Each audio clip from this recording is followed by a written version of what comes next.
Hey guys, in this video we will learn how to delete YouTube channel videos if you have uploaded any videos on your channel. So first head over to youtube.com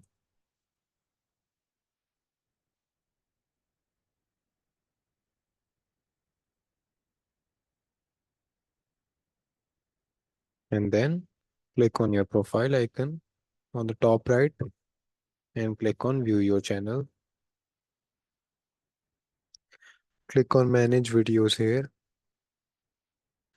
As you can see, I have not uploaded any videos, but there are some videos that I have uploaded which are not public but are unlisted.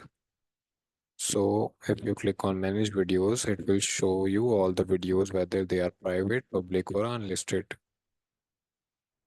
So there you can see there are a bunch of videos here that I have uploaded which are unlisted. So if I click on any of these videos and go to options, you can see this option delete forever. And if you click on this option and click on this, I understand that deleting is permanent and can be undone.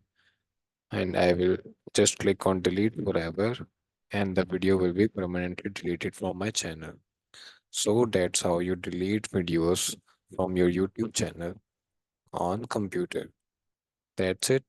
Thanks for watching. Leave a like, comment and subscribe to the channel.